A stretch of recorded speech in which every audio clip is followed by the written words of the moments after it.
Kolam renang Jompie adalah merupakan salah satu objek wisata kolam renang yang memiliki pemandangan alam yang elok dan sejuk yang dikelilingi pepohonan rindang. Kolam renang ini berada di dalam hutan Jompie sehingga menjadikannya nampak sebagai kolam renang alami. Kolam renang ini merupakan aset pemerintah Kota Parepare dan masih bagian dari wilayah Kebun Raya Jompie.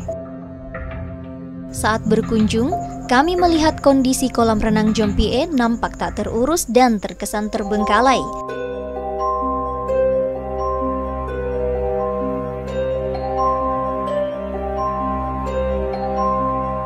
Dahulunya pernah menjadi tempat berlibur favorit masyarakat Kota Parepare pada akhir pekan dan sempat sepi pengunjung karena tidak dikelola dengan baik. Akhirnya, pemerintah Kota Parepare melakukan renovasi terhadap kolam renang Jompie. Menurut salah satu warga, kolam renang Jompie setelah direnovasi sempat digunakan namun kembali tidak difungsikan karena adanya wabah COVID-19 yang belum juga mereda hingga saat ini. Terletak di Jalan Mapangulu, Kelurahan Bukit Harapan, Kecamatan Soreang, Kota Parepare, kolam renang Jompie ternyata menyimpan misteri dan mitos. Mulai dari keberadaan makhluk-makhluk tak kasat mata di sekitar area kolam, hingga keberadaan buaya yang konon pernah dilihat oleh salah seorang warga. Konon, makhluk yang sering menampakkan diri di depan gerbang kolam adalah sosok perempuan berbaju merah dan berbagai gangguan-gangguan lainnya yang pernah dialami oleh warga. Kalau yang Nadina bilang orang tuh ini dulu ada perempuan pakai baju merah.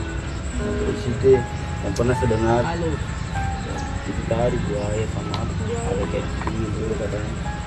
Kadang juga mungkin kalau anak-anak orang di sini yang ditegur tuh kayak dilempar pasti karena apa ibu-ibu gitu. Pas sudahnya direnov digunakan sebentar tapi pas COVID dilarang.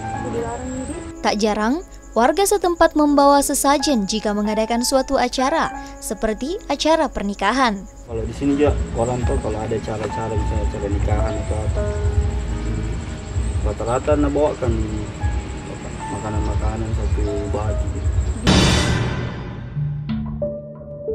Masih di area kolam renang Jompie, terdapat hutan kota yang juga memiliki cerita sendiri. Hutan Kota Jompie atau yang biasa dikenal Kebun Raya Jompie memiliki luas sekitar 13,5 hektar. Hutan ini menyimpan keanekaragaman hayati serta menjadi objek wisata dan pusat penelitian tumbuhan tropis, khususnya tanaman endemik Sulawesi. Hutan dianggap sebagai paru-paru dunia karena merupakan sumber oksigen bagi makhluk hidup. Namun, hutan juga menyimpan banyak kisah misterius, tak terkecuali hutan Kota Jompie. Beragam misteri dan juga mitos konon menyelimuti hutan Kota Jompie, membuat tim sisi lain penasaran untuk mengetahui secara langsung kondisi hutan kota tersebut. Dan kedatangan kami ditemani oleh Riwan Nasir, salah seorang warga Jompie. Konon, di dalam hutan ini terdapat 3 sumur. Warga setempat menamakannya Bujung Telue.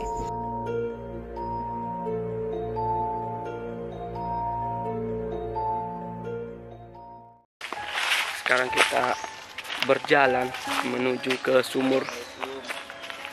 Nah, di perjalanan kita akan menjumpai pohon-pohon besar tentunya. Nah, pohon-pohon besar ini. Nah guys, sekarang ini kita kesulitan menemukan sumur yang dimaksud. Kita akan meminta tolong kepada warga untuk mencari keterangan di mana sumur tersebut berada. Karena di sini sangat banyak nih. Apa? Sangat banyak rumput daunan. Jadi sumur itu ditutupi oleh daunan. Jadi kita sulit untuk mendapatkan ya. Jadi oke.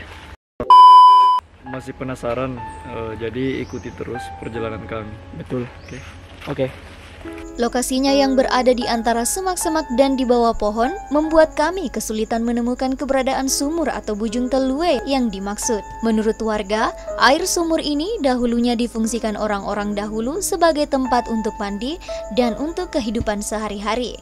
Dan menurut sebagian kepercayaan masyarakat terdahulu, air dari Bujung Telue dapat menyembuhkan penyakit. Namun, hingga saat ini, sumur tersebut tidak lagi difungsikan karena sudah tidak memiliki mata air lagi. Nah, kita sudah menjumpai sumur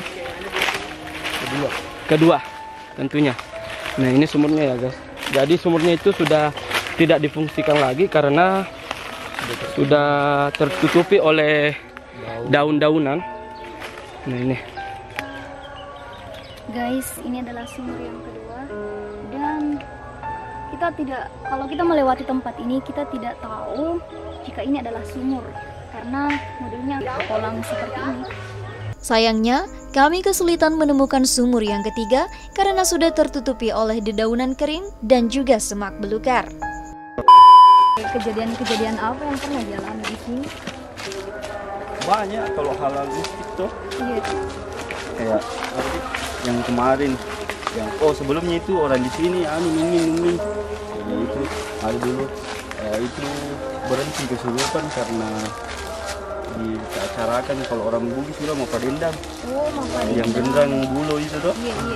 Baru yang kedua ini kalau yang siapa? Yang orang Pangkep tuh mahasiswa dari Pangkep. Dia itu yang kemarin dipotongkan kambing. Nah, Kak, mitos-mitos apa saja yang ada di sini? Kalau yang kemarin tuh nggak boleh pakai baju kuning sama merah. Iya. Apa? Ya nggak boleh kayak kalau orang Bugis bilang takabur salah.